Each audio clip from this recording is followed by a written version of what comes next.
What do you actually think, both of you, though, in terms of like EG in the entire playoffs? Because obviously, like I said, they have the dark horse factor, at least not least because of that insane run. They were beating pretty much all the top teams. But as you said about like the problem is this: like we have never really seen this team in like a proper best of X because like the spring season doesn't seem like like spring splits. It feels like it's a different team, you know. So like basically, the question is, does that translate to best of 5 season? Are they actually the best LCS team? What's your vibe? I mean, like I said, I think stylistically they're the best LCS team. The question is whether they are executing on that style to a level where you don't have a slow scaling team which just reacts to you, shuts you down in your first couple of plays, and then just like makes you feel kind of bad about life, and then scales into oblivion, which is what we've seen from TL at times. Although of course they've not had as much success with that recently. We've seen that with TSM quite a lot. Although, I mean, they're really helped out by the fact that Speaker is playing like an absolute monster right now, and he kind of ensures that they reach that point just through good individual play.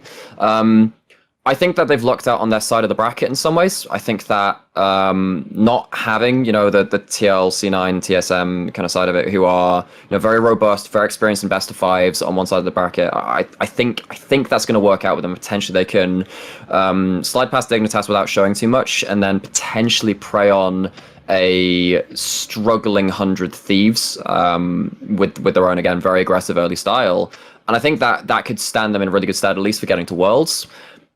In terms of winning the title, I mean, I have good vibes about them. The question is how many of the, you know, the sleeping giants, or, you know, the old guard of TL, C9, TSM turn online. Is TL going to have Santorin turning up like, well, because obviously it wasn't in the last week, and we'll talk about that and whatever. But it depends on how many of these old guard are really going to ramp up for playoffs. Because I think in current form, yeah, sure, I think they are actually the best team in the LCS. What's your vibe, Jaska? Yeah, I think that at worst, anything that's not a top 2 result for this team is a failure. Like, they have such good sort of understanding of how they should play. And then also, going back to the point that I had before, they have 4 veterans who have been in many, many different playoff situations and had tons of success in them. And then 1 rookie in the best role to have a rookie. Like, yes. I don't necessarily think this team is going to have many issues in best of 5s, just because all of the players have sort of kind of had that experience, and the fact that they have such a cohesive playstyle is going to make them very, like, other teams may have beaten them in best of 1s, like Team Liquid beat them at a best of 1 in week 9. But when it comes to actual playoff series, having that sort of cohesive playstyle with all of these very solid pieces, if one piece fails, there's so many other pieces that can sort of like take up that mantle and sort of carry the game. And I don't think that, even if they were on the other side of the bracket, I would still probably call this a top 2 team. I just think it's better. I think potentially it's... Oh, yeah, for sure. Like, they have one of the freest entries into the finals, because I don't think 100 Thieves is really going to put up much of a fight against them. And Dignitas is probably just going to be an easy 3-0.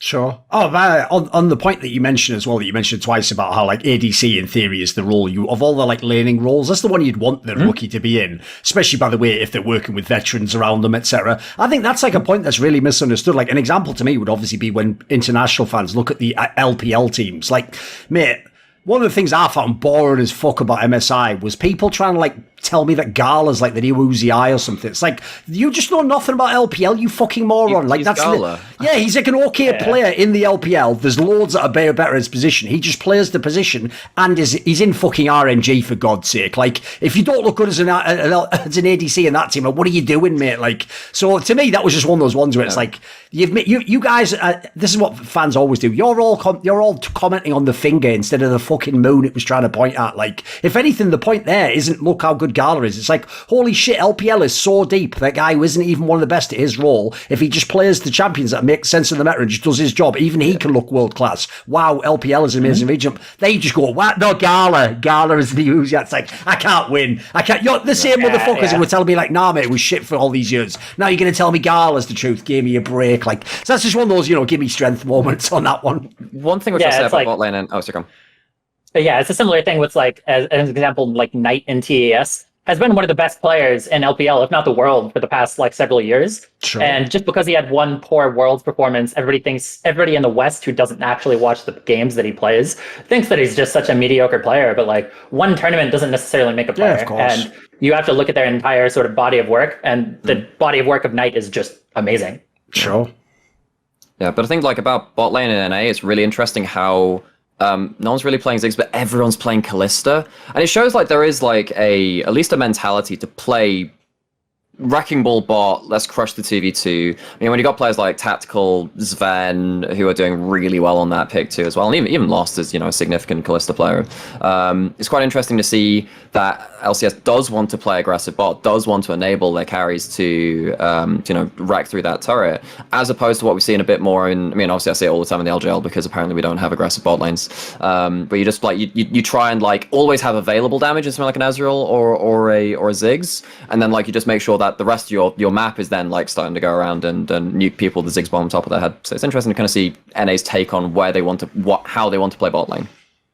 I actually had a topic on that we could do now. I could just squeeze it in here because it's relevant, which actually it's going to fit EG. Also, it fits the other matchup that we've got, because the other matchup is Cloud9 Team Liquid, which we'll talk about in a minute. But obviously that match itself took place in the last week, in the week 9 or whatever, right? And in that, this is the interesting detail. In that game, which was then followed back to back with the EG 100 Thieves one, but it's the one where 100 Thieves put the academy in, so no one really gave a fuck. There were basically two drafts that were very similar, and I'm going to bring them up here.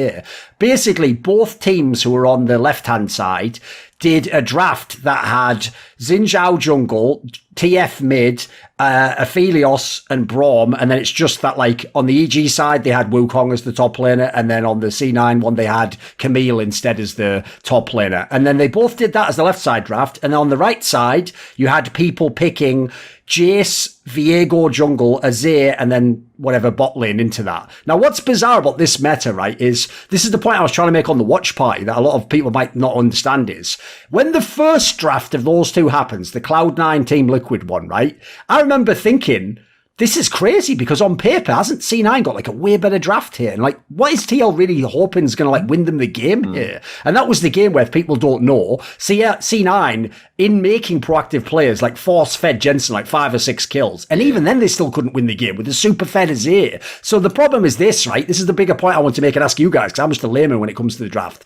Then when I see the second draft though, and it's again very similar, like the left-hand team is going all those like powerful picks that obviously have mad agency right now. And then the right, this is the key thing though, the fact that the other team, even the academy team, is responding with very similar picks. The implication there is obvious if you're in the pro scene, which is that means that in scrims, these are the actual picks and the counters. Now, the reason I'm asking this is, I'd get why the teams on the left are doing those drafts. Like, for example, actually having Jizuki and Perks on picks like TF make all kinds of sense. They can roam all over the map. They can destroy the game for you. They can go with the jungler wherever they want. The one I don't get is the right-hand side drafts. Like, can you guys even theory craft for me? What are they? What is it? A Team Liquid 100 Thieves in this case? What are they thinking they're getting out of their draft? Like, how are they going to win the game against the other draft?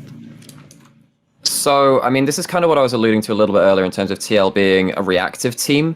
I think there are tools to reactively, respond with quite a high follow-up range. You've got your Ezreal that's very hard to deny from a fight. You have double teleports. But, I mean, this is what we kind of saw against Team Liquid. And also why I said why it didn't work as well is that, it's all well and good saving your teleports for those plays. But if the person's already dead that you're arriving to protect, then the fight's just lost and you have to commit to that teleport anyway. I'm not a fan of what's happening in the right-hand drafts. I mean, I'm saying that straight up, which is why I don't really argue that hard for the right-hand draft. Like, you do have some potential to push in lanes. You do, at 2 to 3 items if you survive into that game, you can absolutely nuke someone like the TF out of position, the Camille out of position, or someone like that. I just feel like you're risking so much early that if the first play goes wrong, and you've then also used your responses to that too, game just falls apart because you don't have it for the next play when they're also off cooldown and your teleport's on. Yeah, somebody of these champions in the sort of like Jace Azir comps are really easy to sort of get these kind of like picks off on, which is something that would do really well into the like TF Xin comp.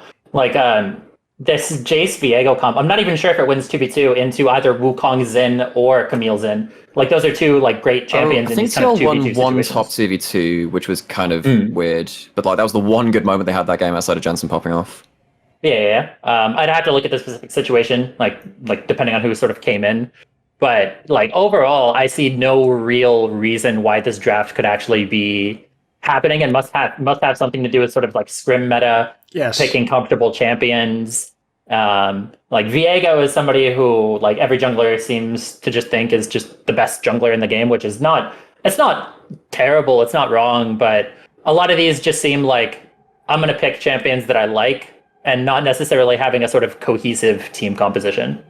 Because basically the point I thought we could draw it into is, when you were saying about how they don't play the Ziggs bot lane, actually, Nymera, the bizarre thing is, it's not like NA is afraid of complicated drafts. That's the part I find weird, right? Everyone disses them and all talk, like even all the coaches on shows talk about the problems getting players to understand concepts like side laning, blah, blah, blah. And then they'll go and it does look like they watch LPL and LCK and they just draft their teams like these fucking ridiculous, execution level drafts. Like, I can't believe some of the games I've seen. Like think about that C9 TSM Clown Fiesta from a few weeks ago, where it's like, mate, how hard are you going to make these comps to play? Like, the best teams in the world would have like times where they'd maybe fall apart with this. Like, to me, you know, in the LCS especially, I mean, people made fun of CLG for this, but you make a simple fucking draft that the guy can play, you know. So what's really interesting about I just had a look at like the pick order of the C9TL one again, and like, so they give up the Jinzhou first pick. Sure, like maybe you can pick something like a Trundle into that. Trundle's going to come absolutely storming into the meta because you can just keep him in a fight. You can make him, you can kind of reduce his tankiness. But you see, you lock in a Leona, which is Ziggs' preferential lane partner. You see an Aphelios Braum, and you're like, well, yeah, they're going to play a super defensive bot lane, but they also can't aggress onto us. How about you just pick the Ziggs there instead of the Ezreal and red pick 3, leave the Aphelios Braum to 1v2, let Leona actually go respond to these proactive plays across the map, and then also have Leona Ziggs combo later, which can reach the back line in a way that the Ezreal can't through the Braum. So, I mean, I'm pretty stumped on that draft myself. I feel like that's not a good read on the meta, which is also why I'm really favouring teams like EG, which just seem like they have it in hand. I think that Ezreal is not really an answer into the Aphelios 2, particularly, you know, Aphelios Thresh, Aphelios Braum. I think that we've seen so many carries pop off in team fights. You know, I'm trying to remember if Zen got the pentakill on that one.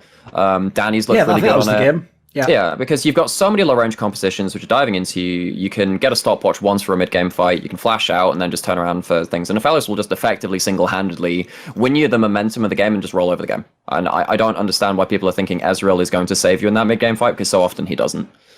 Yeah, so many people just pick Ezreal as just like I want to be safe and not die. Ziggs. Yeah, it's like Ziggs has been in the meta for so long, and he's been really, really strong that I feel like if you haven't picked him up now, you're just never going to pick him up. He had 2 games on the last patch. He's like 5-8 total in the LCS. I just don't get it. Yeah, like so many of these people aren't necessarily willing to pick it up, whereas like Danny on EG is an example. He's shown that he's at least willing to play Ziggs. And that also is another boon for EG. Want to see more cool, funny, interesting clips based on topics from my content? Well, subscribe to this channel then, or, you know, be a pleb and don't.